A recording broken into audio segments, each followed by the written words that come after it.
Welcome back to the podcast, everyone. Today we're diving into what makes great leaders with a guest speaker whose career is a blueprint for leadership done right.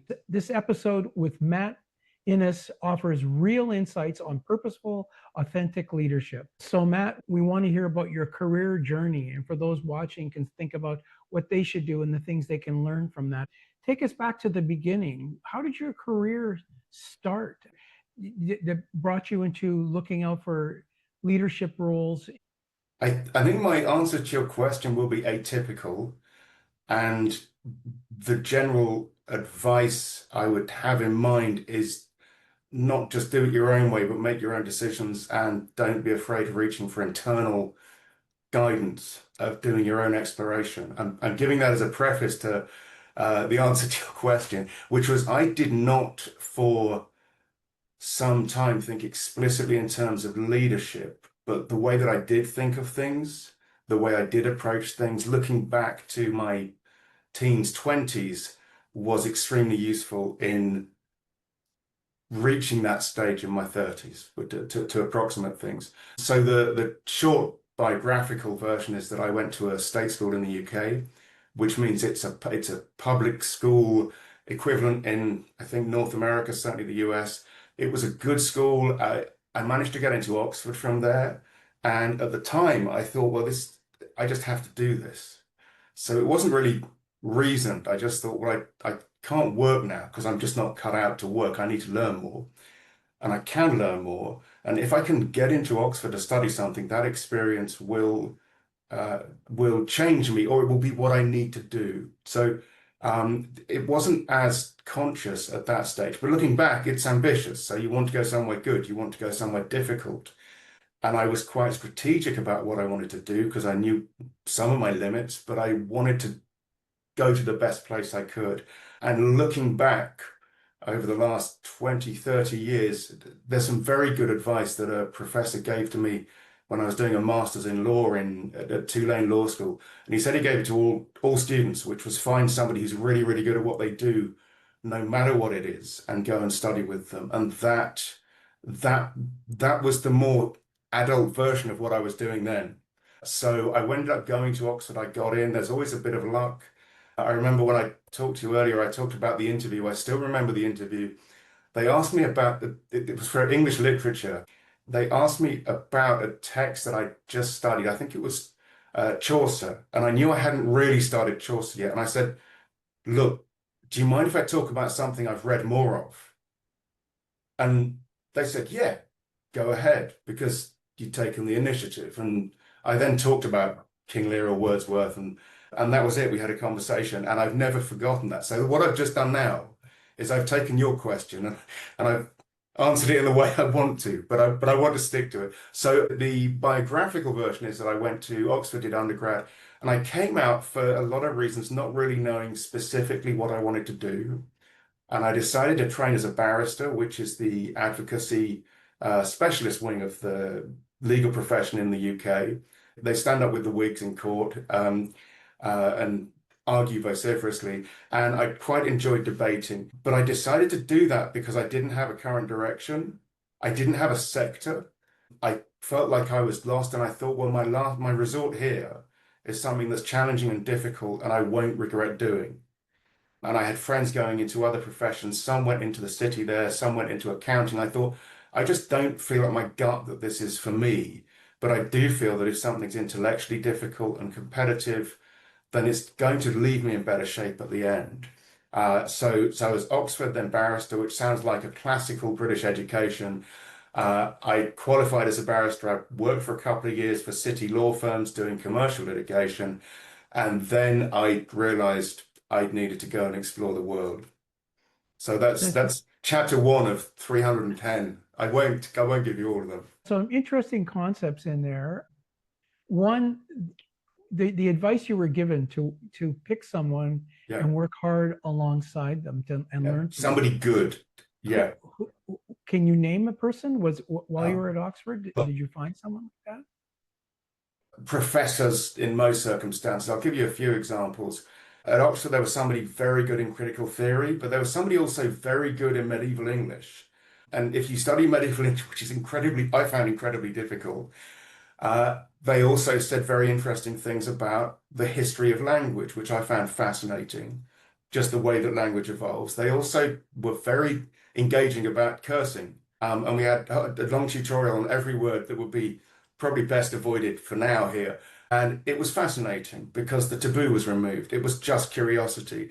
Going through the law school I mentioned, there was a great equity and trust professor.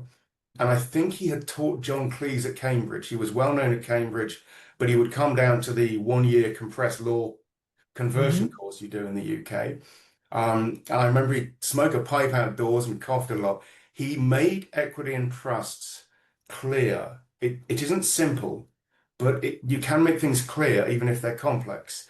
And that was his gift. And he got incredible results because it's a very dry subject and he was very good at it. There was an expert there on land law who was famous for making land law clear. And in a lot of the work I've done, I have tried to emulate the clarity with which you advise people and you lead people. I then ended up later, we may or may not get to it, living in New Orleans. It has the best maritime law program in the world. The second best, although it's still very good, is in Southampton in the UK. I was there. I had just moved there with family for family reasons. And I thought, well, I need to stay employable. So I did a master's there because they were very good. That's where I got the advice. And I'll add one more example to just make this entirely tangential, not really. I know I've done a lot of statistics coursework that started with somebody on an MBA about 15 years ago. I said, this course is interesting. I was one of the only cohort who wanted to study statistics. I said, is there anything tougher? Not for the sake of it, not for ego reasons, but is there anything that's really going to test me? And he said, there is a gerontology professor in the university who's the best statistics professor. I went to did, I think, 3 courses with this guy as part of my MBA. He was exceptional. He had a band called the Quantum Something. He was a proper stats guy and a proper applied stats guy, which I think is undertaught in business schools generally. And I can imagine a former professor wincing as I say that. But I learned very good stats with a gerontology professor, and I used to gobble up graduate degrees to stretch me. I'd stopped that a while ago, but those are examples that I'm sure people can find in departments. You can find it in accounting. You can always find it in finance. You find a great marketing practitioner, they're good. You being able to tell the difference between somebody for whom it's a day job and somebody actually just gifted at a specialty. I'd say learn to look for that. Learn to work out who's really, really good. Sit by them and just listen, pay attention, absorb. I think back in my own career, you're hitting a nerve. But one of those things about those people that you mentioned is it's one thing to be really an expert, but it's Yeah, another thing to be able to communicate it and make it engaging for others.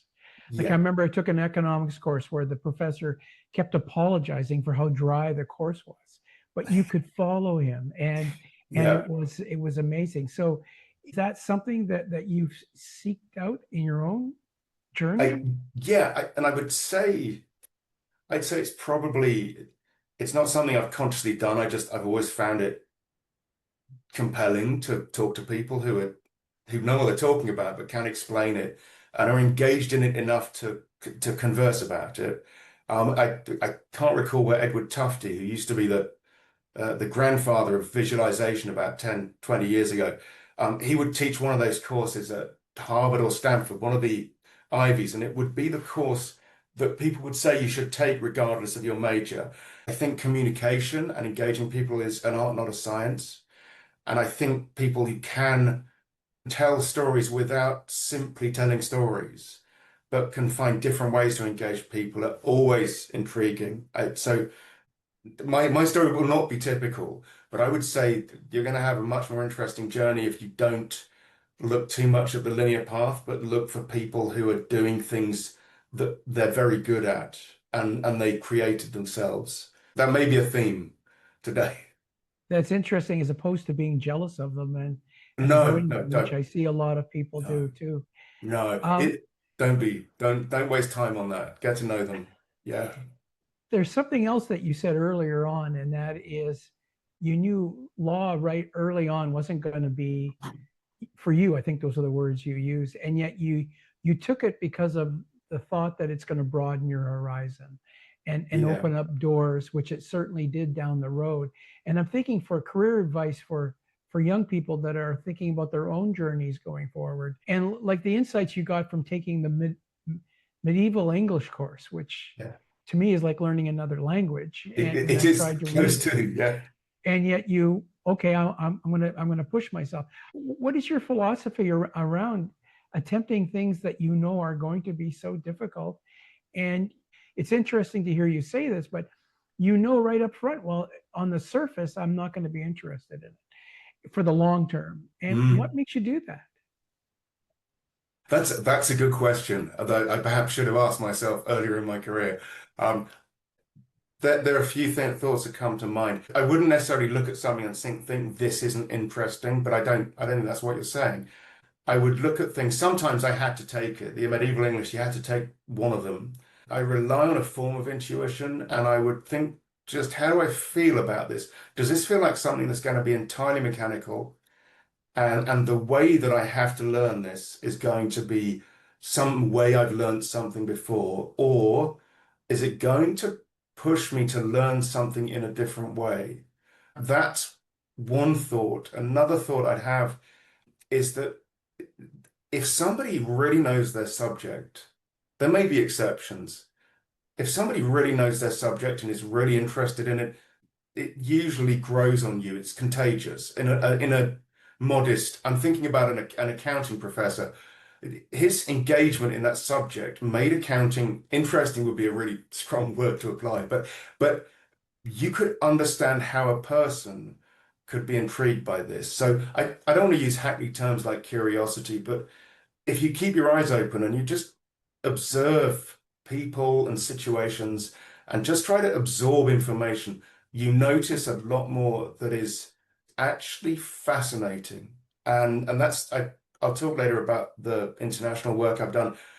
That if you can just learn to notice, to absorb, not necessarily in a Zen Buddhist meditative way, but just listen and watch. So if you're deeply envious of somebody who's doing very well, they're probably revealing clues about how to do that well somewhere and their motivation. So just get close, just keep an eye on them, watch what they do. So I'd say observe. In terms of things that are going to be challenging, I was fortunate because I was quick enough cognitively to not feel that I'd completely drown in things. But I have tried things I've drowned in. So I'm not saying I was easily able to do anything. And lots of things I did were very difficult. I think if you're looking at something that's going to be difficult, if you can work out a benefit to doing it that isn't going to be terminal, give it a go. Some great advice there. And as you're talking, it sounds like you put a lot of emphasis in understanding who you're going to be learning from.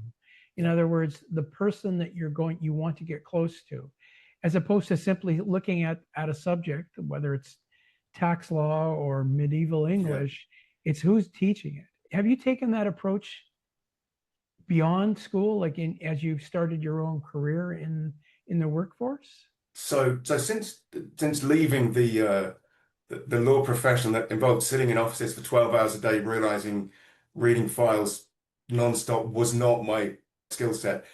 When I was speaking to that a minute ago, I have encountered the same benefits to looking at things that way throughout work in any company. There are people who just know what they're doing, and it's not always obvious. In terms of trying to just work people out enough to see if simply by working with them you could absorb a lot and work it both ways. There's what I'm not articulating is the way I try and model this if I'm working with groups and leading groups. I think you can be very efficient if you simply present as someone rather than over planning leadership strategies. If you go in with a clear idea of how you want to present, people will want to learn from you, even if it's dry. I'm talking what I think. I got into international work by working in areas like monitoring and evaluation and databases and reporting. There is nothing to the average enthusiastic, fresh-faced person entering that world, nothing drier than monitoring and evaluation or statistics, good grief, or databases. There aren't people there. It's just bytes or pixels, whatever it is. If you actually engage with that and understand it, you realize that you're capturing the change that happens. And you are right in the middle of the process of capturing the change that happens. And when I was doing that work, that's how I try to engage people. I'd say, this looks really dry. You are looking at a spreadsheet, or you're looking at printouts from SAS or all or R, or you're looking at this. Actually, what you're looking at is the visual expression of 30,000 human beings and whether they can eat and whether they can sustain a living income for their household. And when you look at it that way, it changes how you can develop capacity and engage people. No, that's great comments. And it actually leads me to my next question.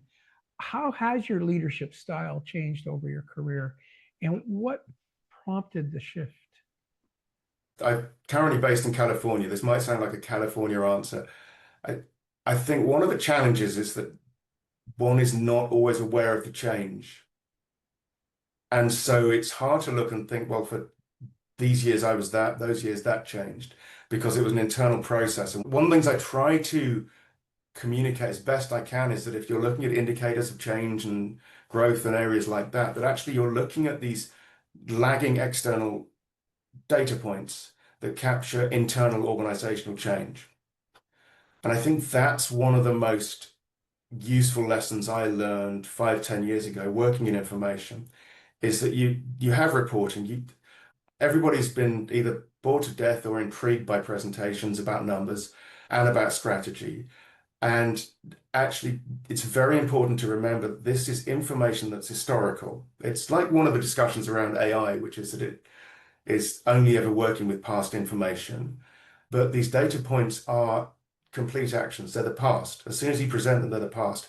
The change is happening in other areas, and the change is happening in ways that you pick up, I believe, more quickly if you're looking at group behavior, if you're noticing how people communicate and work with each other. So the bigger picture I'd say is that in terms of changing, I moved from somebody purely data driven or reaching for numbers, reaching for statistical measures, and learn to develop judgment in less tangible behavioral measures. Behavioral of others or behavioral of yourself? Or all of it. So working particularly with international groups, there's going to be some confusion in the communication because of time zones, languages. There just always is. Clarity is really important. Listening to the tone of people engagement. A lot of my processing is oral. Noticing the ways people engage, just the manner, the tone, the noise in discussions, and making sure you're attentive to the way people engage. Yeah, it's not something I can put a clear measure on. I just realized it can often be a more efficient way to pick up what's going on than external validation. The two align, but I've learned that it's not quite as simple as straight linear development. That's something I'm thinking about currently. Is there a leadership lesson you now see as a pivotal moment in your growth as a leader that changed the direction of your career? Yeah, I've got 2 or 3, which doesn't mean I'll talk for 20 minutes on each. Historically, there was a point when I arrived in New Orleans. I lived in the US a year. Hurricane Katrina hit. I just bought a house in just about the right flood zone, but that wasn't clear.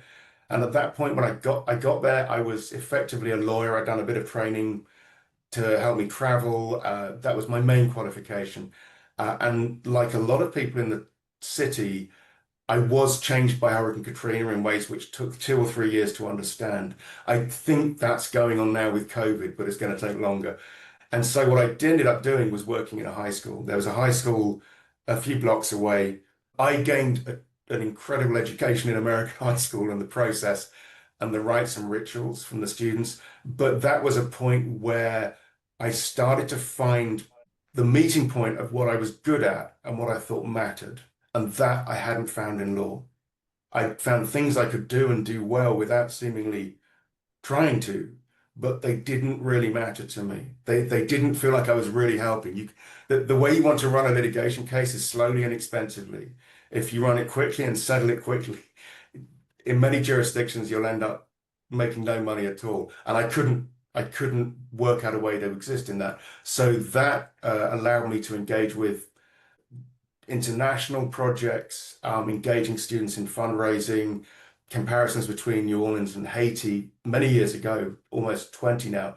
That was one turning point. And that got me closer to what really drove me. And I think if you find out what really drives you, it's a much more efficient engine than thinking, well, I want to earn this amount of money, because you're just complicating the process. The second point was doing an MBA I took in Portland for family reasons. And I happened to meet a woman called Verna Eggleston, who works for Bloomberg Philanthropies. It was a client. I just started working with a client in Portland after about a year. She noticed them, came to visit them, said, "Do you want to start a project in Rwanda, helping female survivors of genocide, the widows of victims of genocide, grow specialty coffee?" Because the trees were abandoned because of the genocide. And that was luck. But the cliche is you create your own luck. I had put myself around that town and done everything and met everybody, even if it didn't appeal, even if I wasn't sure about it. And after about 12 months of that, doing the MBA while balancing the statistics I was talking about, driving my dogs crazy with how rarely I was home, I ended up in one meeting where Verna, who was a profound influence, because you didn't get a linear answer because you were too good to get a linear answer. Because yes, no doesn't help you. What helps you is the answer that makes you work out, not how to answer the question, that's too easy, but works how to grow. And so there was a meeting where I think she just recognized in me that I just cared, that I was motivated by accuracy and getting the right information out. That's a longer conversation, but that really led me to travel. I was in and out of Rwanda for years. I've been to, as a result of that meeting, not with her or Bloomberg, but with the way I developed because of that experience. That took me to Malawi, Kenya, Tanzania. Now we're getting into the career stuff, Liberia, Burkina Faso, Sierra Leone, Ivory Coast. I saw the known Earth-based universe because of that, and also across Asia, but maybe we'll get to that work. That was the beginning, I think, of the leadership journey as I currently recognize it. And it's funny, I don't like preparing answers for anything, as you may have noticed. I think it's more important to think about what someone says and just respond. That was definitely a turning point. The other people I know in that MBA program have really good jobs in Portland. They are doing just fine. I got to see the rest of the world. So that was transformational because of the fortune of meeting somebody like that, but also perhaps an openness to them. That was a real experience. There's one other that I'll put in now because it was sort of the tail end to that, which is a few years later, must have been about 8 years later. I found myself in Burkina Faso on a project. I won't share details because it would be wrong to share details. And I just observed somebody leading the group behaving, I've got to be careful how I put this, behaving in a way which made me realize they weren't really dialed in. And if you're in Burkina Faso, this is before US aid was cut. Burkina Faso is an area where ISIS in the Sahel operates now, was operating. The challenge was, how do you develop businesses for young adolescent men that give them a better chance of meeting societal expectations than mining or terrorism? It was that simple.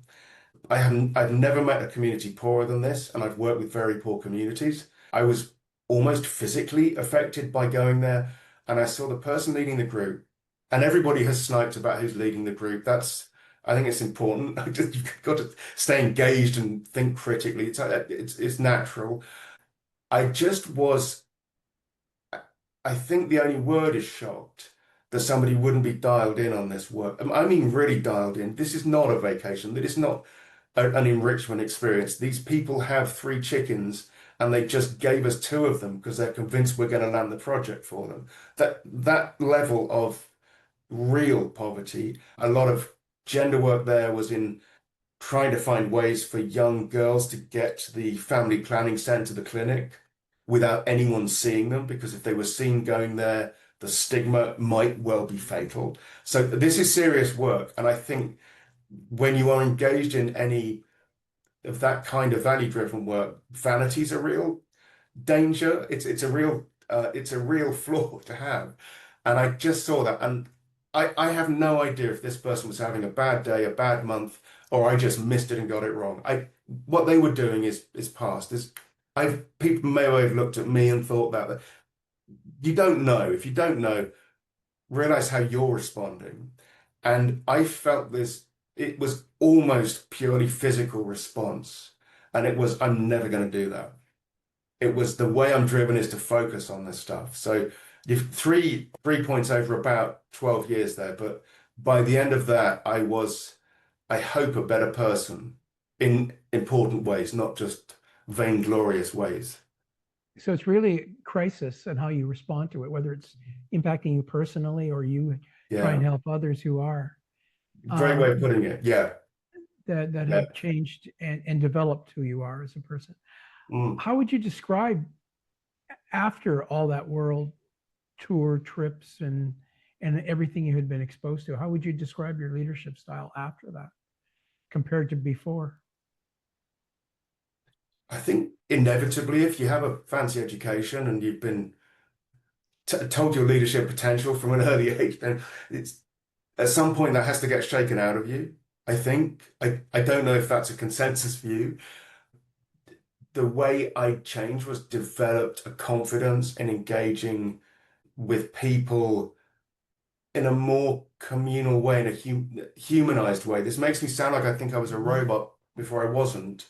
I probably was always partly this, but my leadership style became humanized, became direct, and became more directly focused on outcomes, which may not be the best way of putting it, but it meant that I felt I could effectively effect change and influence in a more effective way.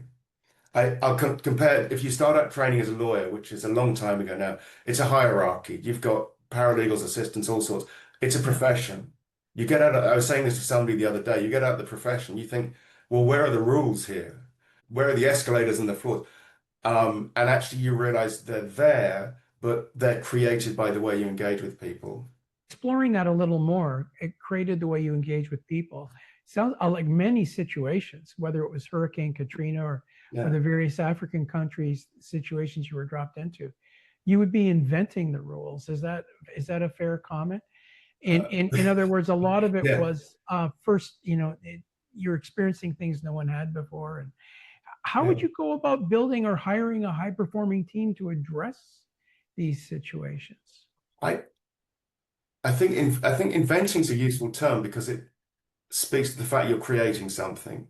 You can also call it identifying, because if you're observing, you're identifying, but you've got to observe and try and understand how people could behave.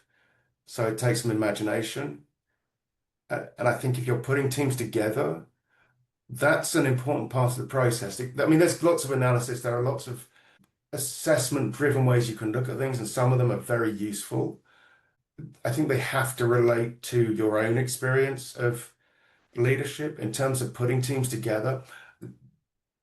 My approach has always been that I think a team where everybody was like me would not be a very good team. I'm not someone who thinks there needs to be more of me. There's one which is enough. And I look for people who have some sense of individuality and people who have a confidence about what they can do and what they can't do and what how they're comfortable working with, a self-awareness about how they can be managed or what works for them, and reciprocally how they can engage with other people. If you've got that and you've also got a versatility, that's the starting point. The rest of it, the experience, is important. I found myself thinking for a second that I think as someone who does not come from a linear 10 years at this company, 5 years at that background, I think also that can be misleading. You need to understand that lots of people who develop useful skills do it in places that you may not be familiar with. So I think that's all part of the picture. There was somebody said to me when I did the MBA, we hunted out a capstone project, and it was somebody who'd exited twice for tens of millions, and we were the only team who found one of these to work with. And they just said it's not. There are plenty of ideas there. It's not the idea, it's the team. It really is. Yeah, it is the team. And, you've used the word versatility here to talk about you look for people that are versatile. Yeah. I'm sure you would see it in them for whatever way you did it, but that doesn't mean they see it in themselves. How have you gone about earning and maintaining that trust with your team? That's a good question. I talked about this recently in an interview that it is partly intuitive, but if you're doing something intuitively, you need to work out what it is you're doing. Otherwise, you can't really make sure you deploy it when you need to. And that's a lot of my approach is work out what you can do and also make sure you're intentionally doing it when you need to, because intuition can be a bit blind.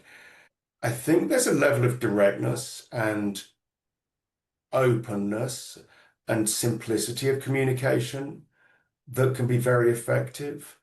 I think a sensitivity, just an observation about what people respond well to in terms of how you engage with them, when you engage with them. I guess I think that's sort of plain and obvious.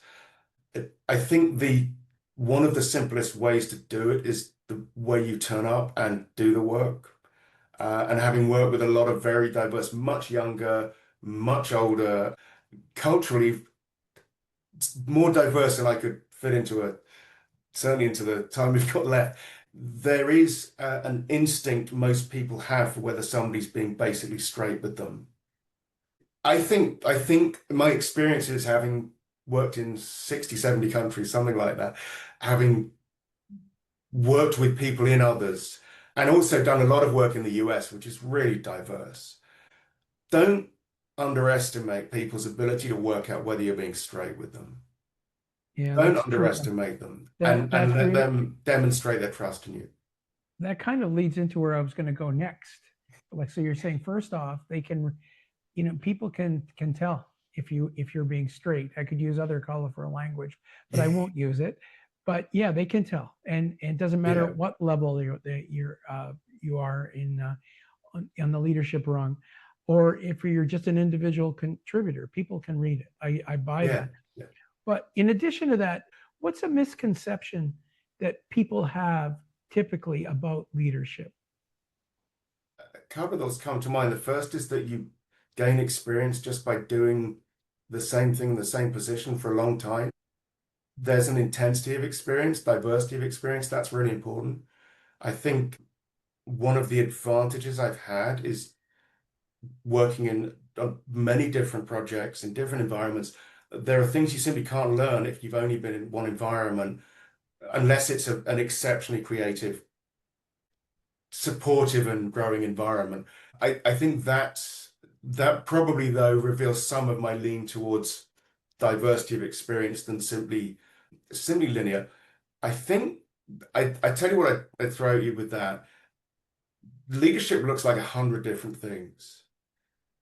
There was an event at one of the schools I went to that was not your parents' CEO, and it had these young CEOs who wore sneakers and sandals and drank beer, and I thought, yeah, who thought CEOs always wore suits and live in 1950s? They don't. They never have. Well, I don't think they did 100 years ago. There's probably a 30-year window after World War II where they may have in some countries. Leaders come in all flavors. And when you actually wanted me to talk about leadership, part of me thought, well, is that me? And I thought, well, I guess so. If you mean the skills doing the work, if you mean the kind of approach, the conventional profile that one expects, but then look at your own expectations. Look at the expectation that comes to mind when you think of leadership. Throw it. Just look at people. You see it everywhere. So I think that's it. It's not really a specialist subject. It's how you live your life. That's profound. That sound profound. You touched on something there, diversity of leadership Yeah, versus just continually doing the same thing by repetition. Your depth of knowledge will get bigger. yeah. What's one small action that you would recommend someone today to become a better leader? Oh, I've got this concept in my mind of people with day jobs, so I'm working from that, but where you have fixed hours, that isn't really relevant now. But I think make sure that your main source of income is not your only source of experience. I try and do a mix of pro bono all the time. I don't think I'm a particularly virtuous person, but it's free professional development. You learn things, diversify. It sounds like I'm recommending somebody become a leader of their local, I don't know, hobby group. Well, why not? Observation. This is very much how I work. So it may not work for everyone. It may not be eternally true. But if you just observe, if you absorb, process as much as you can all the time, you can learn a lot from what you're doing when you're not in a revenue generating mindset. I guess the other thing I'd say, and this, I'll be getting more left field, get involved in the creative arts and understand how they work, because the things you learn from those will not be in a linear format. You will grow. You will try and understand why that's successful. Why is that composer, conductor, innovator there successful? Because if it's a completely different world from yours, you will benefit from trying to understand how it works. I guess what you're saying implicit in that is what you will learn from some area that is very different than where you do earn your income. You'll be amazed at the number of times what you've learned in those situations will apply in situations you're in at your employment. Precisely. Well, listen, Matt, your career is so varied and unique. I'm really blessed. I feel blessed and really appreciate you taking the time to share some of the insights that you've gained. Thank you very Take much care. indeed.